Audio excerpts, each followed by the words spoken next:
Their Excellencies, heads of state and government, and all the special envoys representing their own president here today, former president le sinabo ngolapha, bantu bengosi, prime minister, lijaji lelikhulu emabandla kweluleka tikhulu baqondzisi netindlu totimbili te-parliamente labamele emave kuleli tindvuna tembuso baqondzisi netindlu totimbili te-parliamente lo mele sigodzi salapha kaManzini timenywa letibalulekile nani nonke bekunene nalababuya ngaphandle eSwatini labalapha labasingenele kulomkhosi siyanemukela nonke bekunene siyanivusela kakhulu estadium bekunene.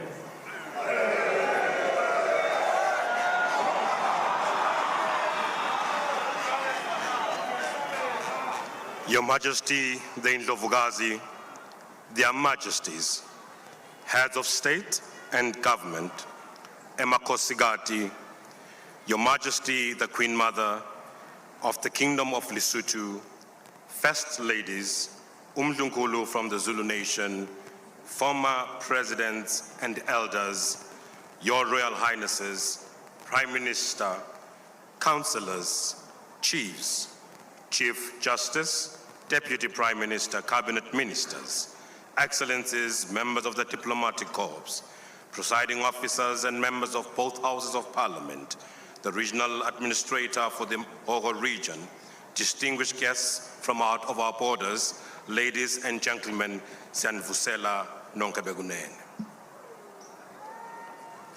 Bekunene ngekutithoba lokukhulu ngiyakhumbula 40 years emuva ngimile la ngenda speech sekuqala public 40 years ago ngangina 18 years old ngasho ngathi it was hard for me to find words in which to welcome you all.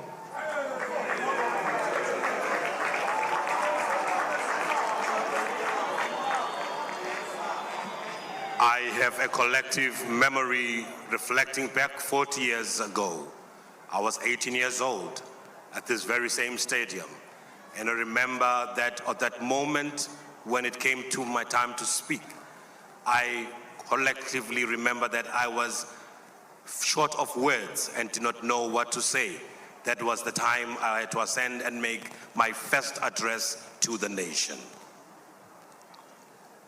40 years later, now ngikhona njalo futhi ngemso kaNkulunkulu.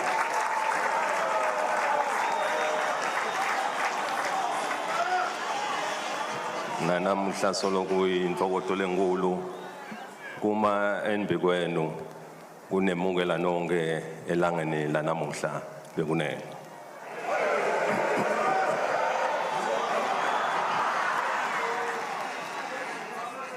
Today marks exactly 40 years again, and here we stand at the very same podium.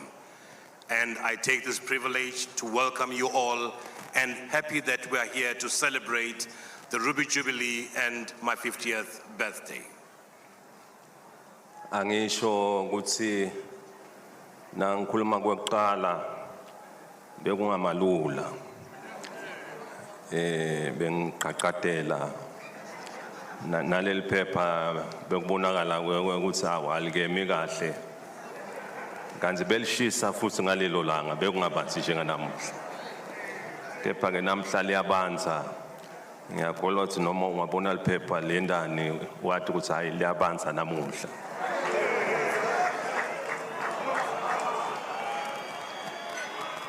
On my first address, things were not the same as today. At that time, the sun was very hot. Even the paper that I could read from, knowing that it is my first address to the nation, gave me jitters, and I was very scared and in fear. But today, the temperatures and the weather conditions are welcoming. So we take this time to stand with boldness and strength. Ngemusa waNkulunkulu nangesupport yonke eMaswati. Namuhla solo ngime ngemandla kumembe kwenu njalo futhi ubonga wonke isupport nekusekeleka sive sonke eMaswati ukuthi elangeni naleli njengaleli sithatha nelithuba lekwemukela emakhosi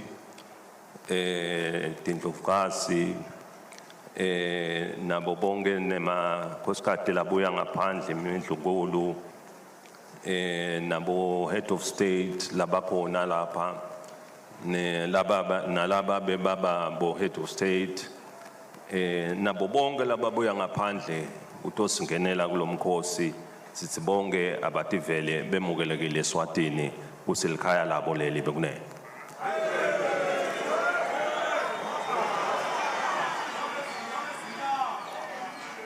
I stand before you today indeed by God's grace, and I truly honor the support that I've received from the Swazi nation, eMaswati. And indeed, when we stand here today, I am even humbled by the presence of the heads of state present today, former heads of states of government, and those who represent their kingdoms, their majesties, and the queen mothers that are here today.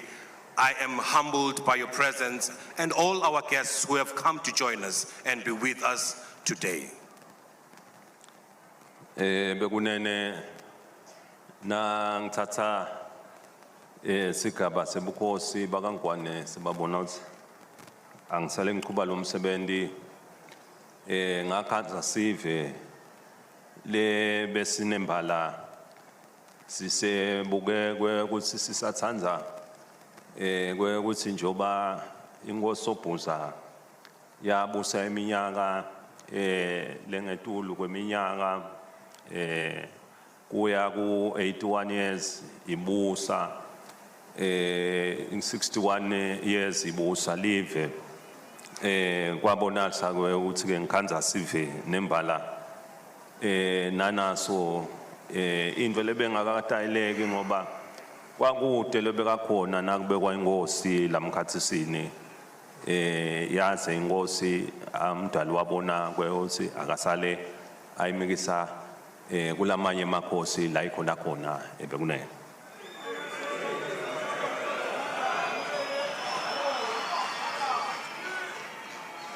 When I took my oath into the throne, I was taking over through the legendary leadership that had been led over the Swazi nation by His Majesty King Sobhuza II, who had taken his time as well to lead the nation from one time to another generation, serving with humility amongst the people, until he came to his time where he also then left the baton to where we are today.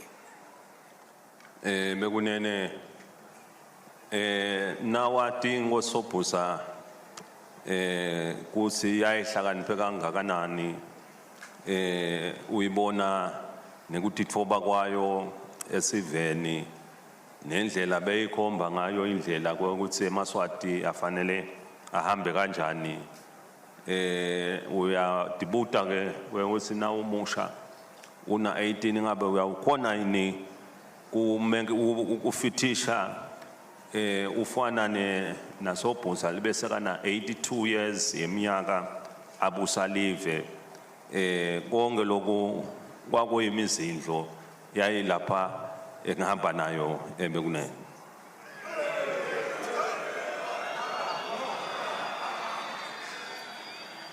Taking up to the throne at 18 years old, one can only then marvel at the wisdom, the guidance that His Majesty King Sobhuza had led with, and with humility. I knew that this was going to be a mammoth task laid before me, but only trusting that following the footsteps of our predecessors, one was going to be able to lead and follow the footsteps that he had shown by His Majesty's legacy. Bekunene ngasithembisa sive ngaleso sikhathi uthi nami ngiyahamba etinyathelweni tasobhuza leyo kulaba kubonile kusobhuza bawuphinze bakubone nalapha kimi ngiyakholwa nanyalo ukuthi kusesenjalo Bekunene.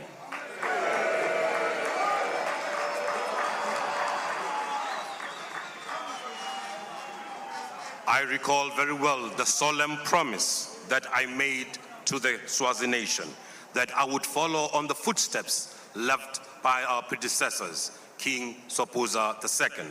And indeed, my pledge is that I will not ensure that I do not change things and keep the momentum on the same level and standard of humility and wisdom displayed by His Majesty. Bekunene inkosi Sobhuza yayisifundisa ngekutithoba nekuphilelana ukuthi konke lesikwendako sihambise kuthula embili sihambise inhlala kahle embili yasifundisa lokunyenti lesikholwa ukuthi nanamuhla lona nyawo lekufanele sihambe ngalo yayisho inkosi ithi ayinasitha nanamuhla live leSwatini liyati pronounce nekusho ukuthi lide sitha lesinalo emhlabeni wonke jikelele.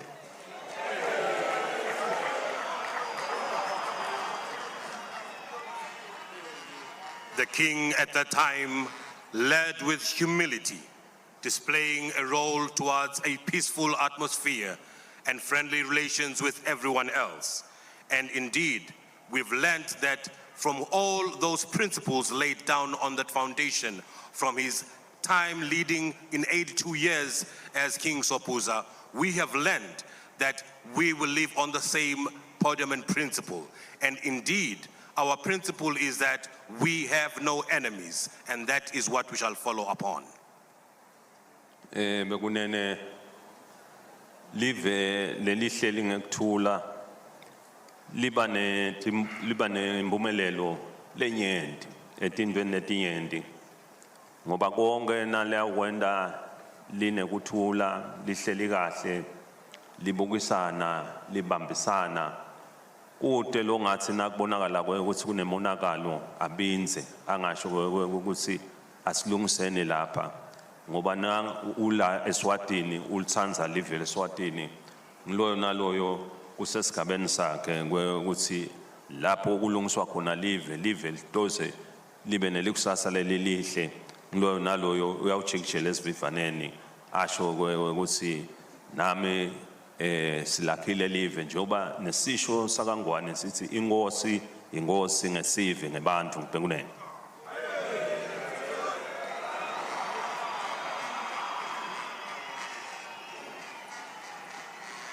We are aware that peace means prosperity.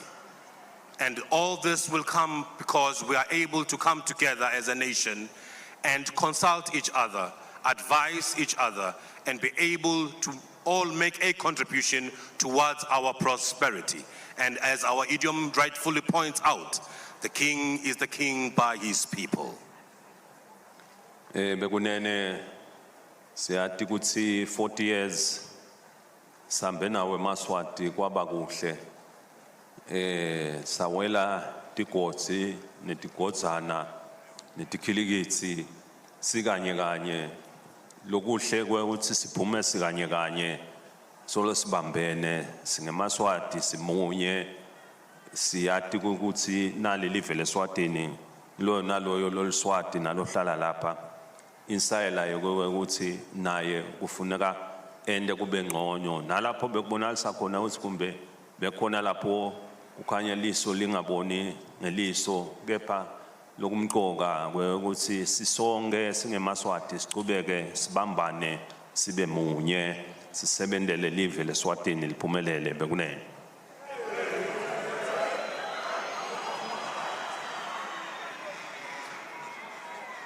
Looking back and reflecting to the 40 decades we have lived, it is very clear that it cannot be a smooth journey. You will go through a lot of valleys and tribulations, trying times at those moments. However, it is important that even though we have those challenges, we come together as a nation, resolve our differences, find common ground, and know that we are one and our prosperity is being in our unity.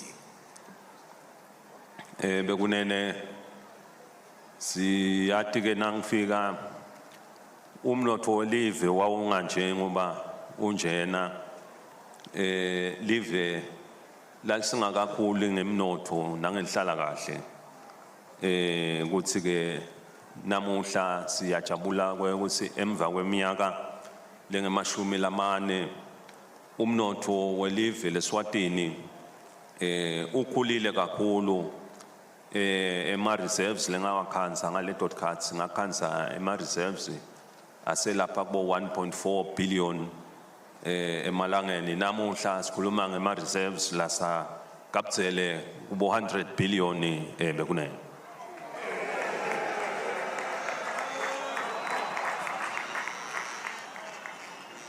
As we reflect on the journey that we've traveled even in our economy and our progress, we realize that by the time I took on the throne, the GDP of the country stood at 1.4 billion emalangeni. But with the joint efforts that we have made and put together, such growth has been seen in the country, which has now exceeded to over 100 billion emalangeni. Bekunene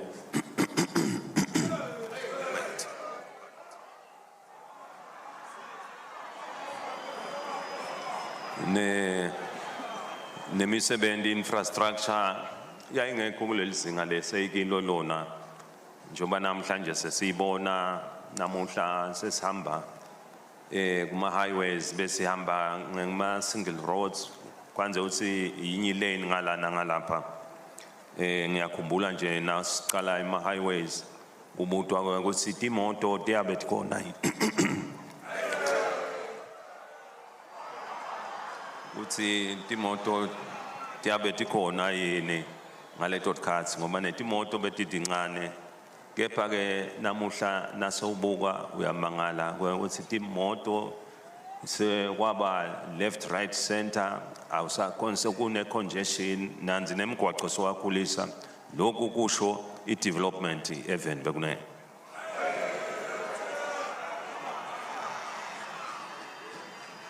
As we speak to our infrastructure development as the Kingdom of Eswatini, I may want to highlight today that the nation has indeed grown through the 40 decades we have lived and in our leadership.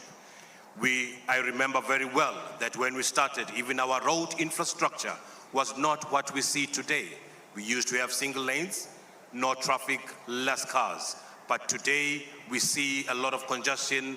Huge infrastructure roads have been made, which shows that we are growing and developing as a nation. Bekunene lokwasita ukuthi sive njoba besihlangana sibukisane kwakuba nalo ukuthi kuyovuselwa nesive kuviwe ukuthi live lingaphathwa njani njoba emva ukuthi kanje kuvuselwe sive dinyende tinhlelo letaqhamuka kwaba netinhlelo tekubuka I-economy ukuthi singayilungisa kanjani tibukete ipolitiki ukuthi dingalungiswa kanjani konke lokho kube nekuchumana nesive naloyo ativele ukuthi egcineni leso sinqumo lesisithethe sonke sikanye kanye bekunene.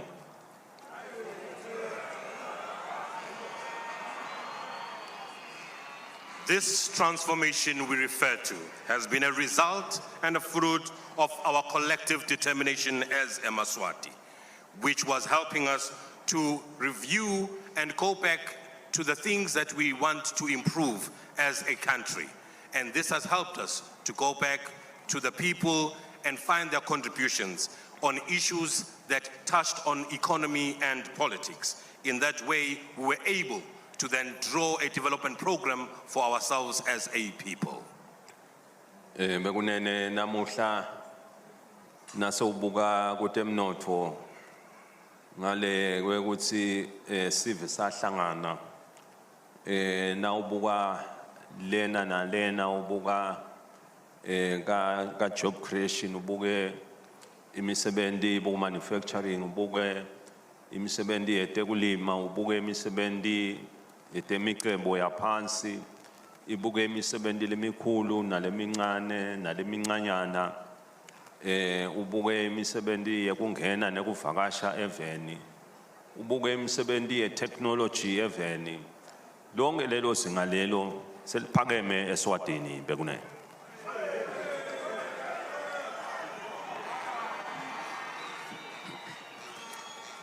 Because of our collective efforts as a country, we have been able to increase and grow our economy, expanding into various industries, including agro-processing, textiles, production, forestry, establishment of new projects in the country, to mention but a few.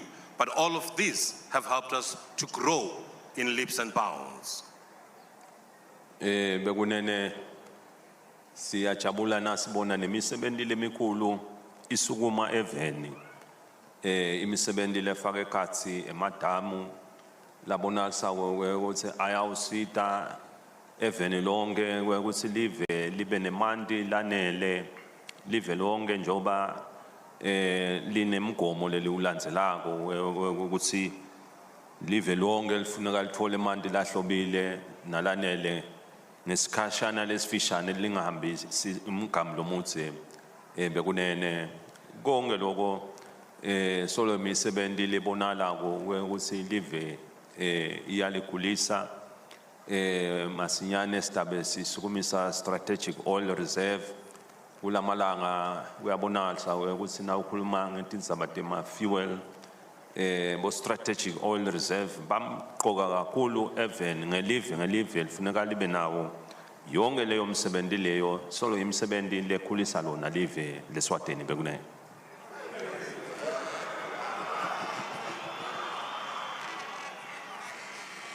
Looking also into our capital projects as a nation, we have been mindful to ensure that we develop those that we need and are a necessity and a priority to the kingdom, including the development of dams and also the strategic oil that we need as a country. Looking at what is happening around the world, every country must be accessible to these facilities in their projects for their own growth and development as nations. Bekunene nembala nawubona ukuthi yonke lemsebenzi iyaqhubeka siyathi ukuthi nasive sonke sithole imisebenzi lefanele kusho ukuthi sive siyawuthola impilo lengiyo njoba lenye igoli yethu yekubuka ukuthi sive sonke nasibuya kutembilo sibe sive lesihlandekile lesiphephile kiyo yonke imikhuhlane lekhona naleya uba khona ngoba yonke isystem leyawube ihambelana netembilo siyabe siyiphakamise ezingeni lelifanele ukuthi ikhone kuhlangabedana naleto dimo leto naleto bekunene.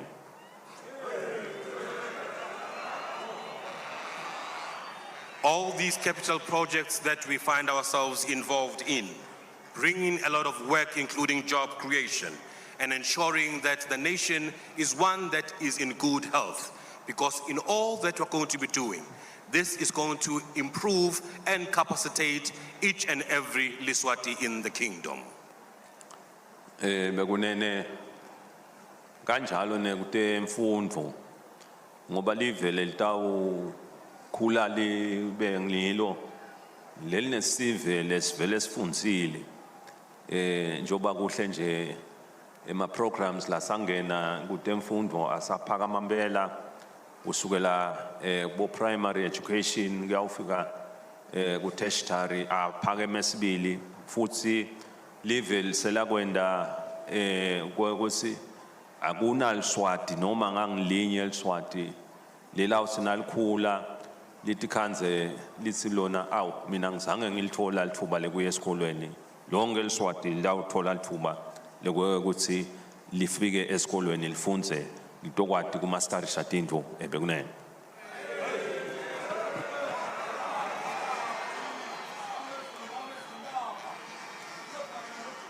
It has been our goal to ensure that we improve the literacy and education for all eMaSwati in the kingdom. It is therefore important that all these facilities are going to be developed in the different communities to ensure that no Swazi citizen is left without a good education from primary to tertiary institutions. This will help ensure that we are all empowered and are not left behind. Bekunene kunye ndi nembala le kungabalwa imisebenzi lemihle njengoba ndinye ndidithelo lesetibonakele eveni letibonala ukuthi awu isita lona live leMaSwati onke sekwe ukuthi siyathi ukuthi konke akuzange sekube nge100% perfect impilo injalo nje uthi ulungisa lokho bese kuqhamuka lenye challenge nibantu ukuthi sibuke embili sihlale sifocused sitokwati ukuthi njengoba sisive singeMaSwati sathatha siqumo ukuthi live leSwatini alikhule lifike esigabeni kwekutheni liyawuba i-first world country asifike ke kuleso sigaba sikanye kanye sonke wonke atojabula kakhulu ebekunene.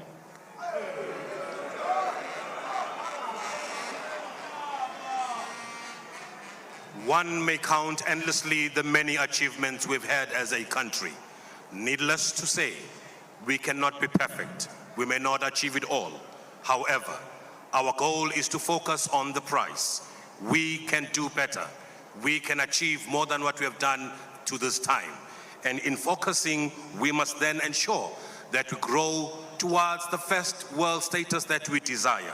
And we can do this if we do it together.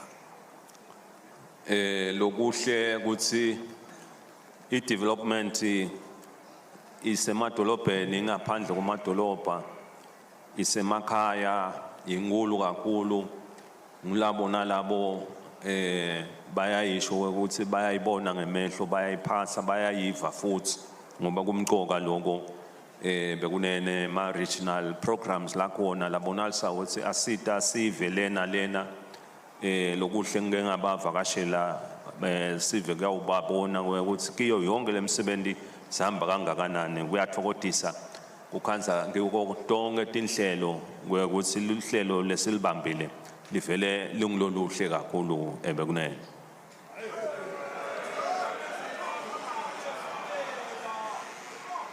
The development that we refer to today is one that has moved from the urban areas to our rural areas, where everybody has been a witness to see the great work that we continue to do. And indeed, I've also had the opportunity to personally visit the different areas in the kingdom to ensure that we are monitoring on the growth and the development we are doing. And as witnesses, we are pleased with this development across the country. Se kukhusata onke eMaSwati nalabangaphandle kuleli kwekuthi sonke ngoba kude lo kwafika atifikela yedwana empumelelweni na sibambene singeMaSwati iAfrika umhlaba wonke sibambisane nalo yachikishela esivivaneni siyathi ukuthi onke emaphupho lesinawo la Swatini siyawufika ngalokukhulu bekunene.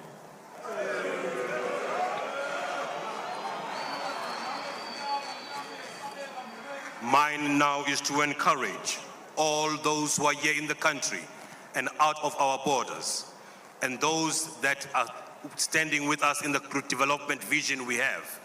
We cannot achieve this alone, but if we are all joined together with one purpose and intent, we shall achieve what we wish to achieve.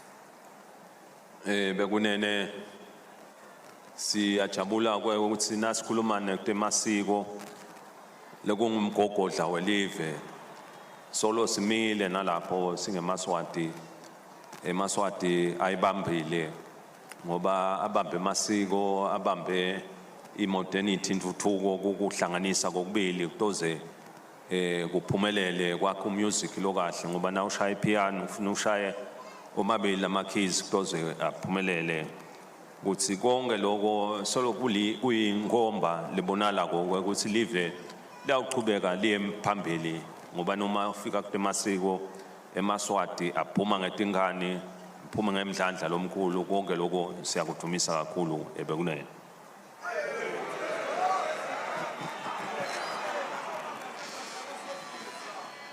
We must recommend and we must commend eMaswati for being steadfast in the traditions that we hold as a country. These define us and have led to show who we are as eMaswati in our identity. And in so doing, we have been able over time to modernize and cause good synergies between our customs and the things we do today, just like a piano with white and black keys. You have to play them both to ensure you get a good result. This is what we're doing as a nation to ensure that we do well.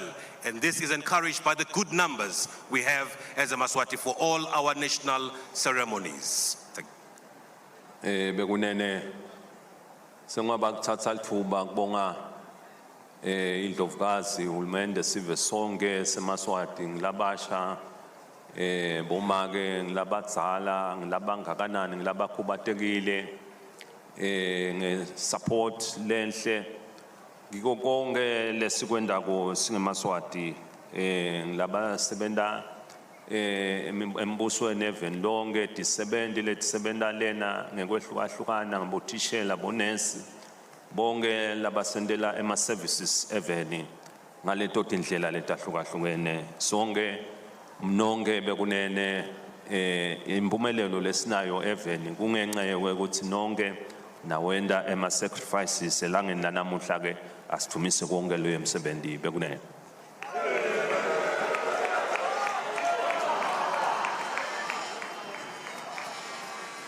At this juncture, allow me to thank Her Majesty the Queen Mother, the royal household, young Swazis and the old Swazis, for the support that you have all given to us in different spheres of our community and the country.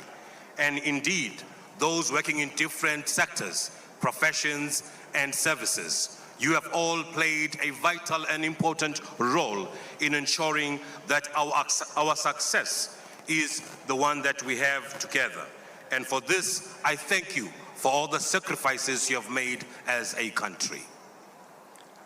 Bekunene nang ngithatha sihlalo sebukhosi iregion yonke yayisengakabi nenhlalakahle ide kuthula ngakhanza iregion isaqhungutela ngoba bekusenemave eAfrica yonke lebekabonakalisa ukuthi asengakamtholi Masibuse asafuna Masibuse namuhla ke njoba simile lapha kuyinjabulo yonke ukuthi yonke iAfrica namuhla lokusikhuluma ikhululekile political seyinensayela yokuthi ikhululeke futhi njalo economically bekunene.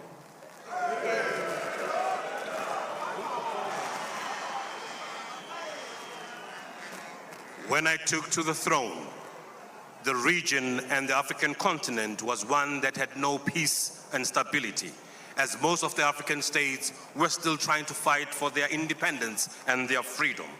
But it is pleasing that today we stand here and we see that Africa is free. And our goal and our vision and our desire is that the African continent is free not just politically, but also economically.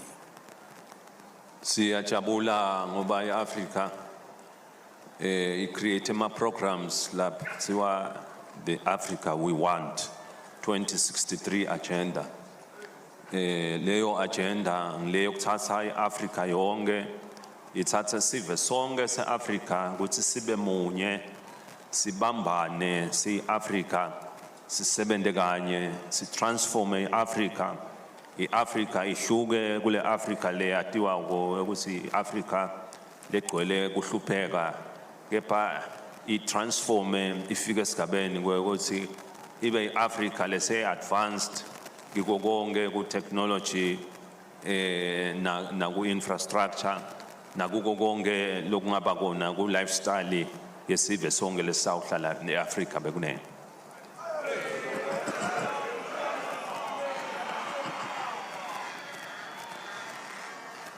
The 2063 agenda, which is the Africa we want, is what we are advocating for. Indeed, that one that speaks to unity, togetherness, and prosperity. It is time that we transform from poverty, develop and grow into an advanced stage of prosperity, where life is going to be changed into the positive and good well-being for everybody in the African continent. Siyati ngale tinhlangotsi tabo free trade area wo after laba bonalisa ukuthi ibahlanganisile iAfrica ngiwo ama programs onke lawa la yawuthelela kiwo onke ama regional groupings afake ekhatsi bo SADC bo COMESA na la manye ema organization la within iAfrica la tawukhona ukuthi I transform iAfrica even le Africa lesifunako ebekunene.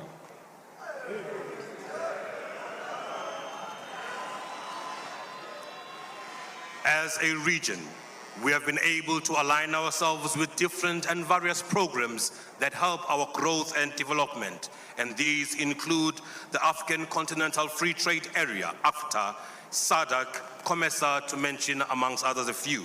And these are the programs that will help us as an African continent to grow and develop and be better than what we were before. iAfrica yatsatsa iposition yokuthi iAfrica yonke ifuna isilence tibhamu kungaphenzi kube nesibhamu lesawukhala itokhona ukuthi onke ama programs eAfrica asebenzeke kahle kube bete bohulumende labawukhokhwa ngemandla kulandzelwe tonke imithetho netimiso letimiswe ngemave nema constitution abo ukuthi ngiyona iAfrica lesibhekile nalesibukile nalesatiko ukuthi itabane lekusasa lelihle ebekunene.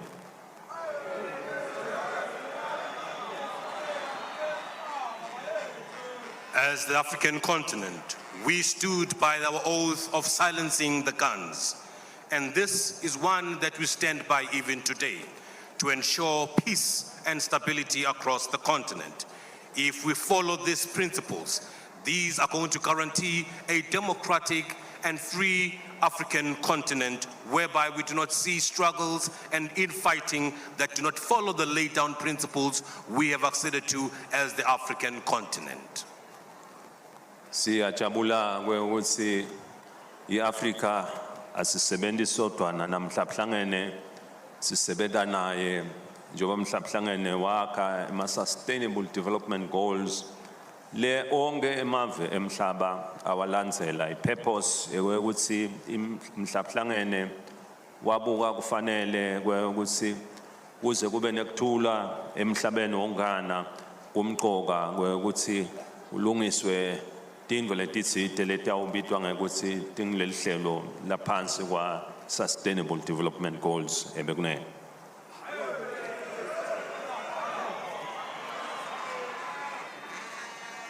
As a country, we do not work in isolation, even out of our kingdom and the African continent. We are also working with the United Nations. And under this umbrella, we have been able to be made able to be guided under the principles of Sustainable Development Goals, SDGs. And for this, they've encouraged us to work towards one motto of peace that is going to allow us to follow the programs we've laid down for Sustainable Development Goals. Kuvikela temvelo as part of the agenda kuyihambisa embili kumqoka kakhulu bekunene ngoba nasa uvikela imvelo sawukhona siphefumule kahle, sikhona siphile kahle, sikhona sicabange kahle, sikhona kusebenta imisebenzi lesifanele siyende singakapholutheki etingqondweni bekunene ngako kumqoka kakhulu usi leyo agenda sihambise embili kakhulu ebekunene.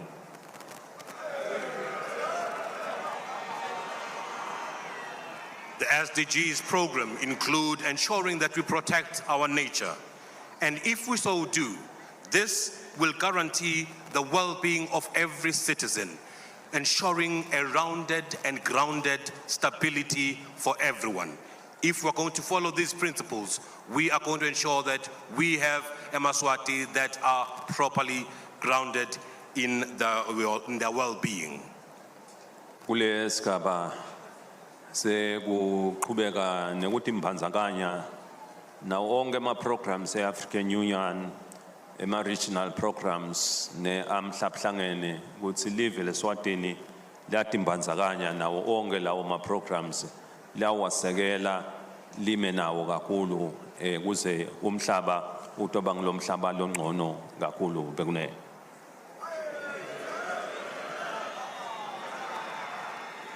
We want today to renew our vow to stand with the African Union, the United Nations, and all other programs that we have established regionally.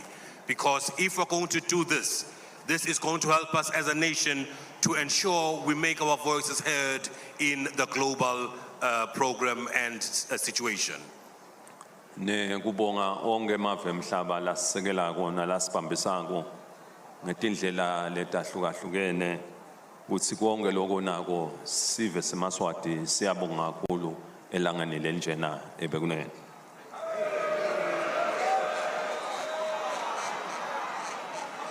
We also wish to extend our appreciation to all the countries, stakeholders and partners who have also stood with us to support us in all our endeavors. The Kingdom of Eswatini is really appreciative of this support. Nekubonga bonke nalaba lungisa umsebenzi yonke kuhlanganisa labakuhlanganisile bonke imisebenzi lemihle kuze kube ngumsebenzi lo impumelelo bonke siyabathumisa kakhulu ebekunene.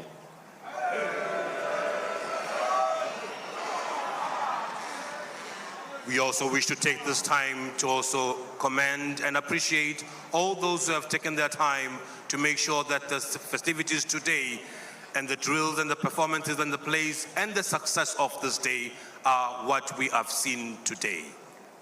Nekucela emadloti cela uNkulunkulu ukuthi sisabukele eminye iminyaka letawulandzela uNkulunkulu aqhubeke asibusise asihole asikhombe indlela lengiyo ngoba siyathi ukuthi nasihamba naye kude la siyawuhlulika khona bekunene.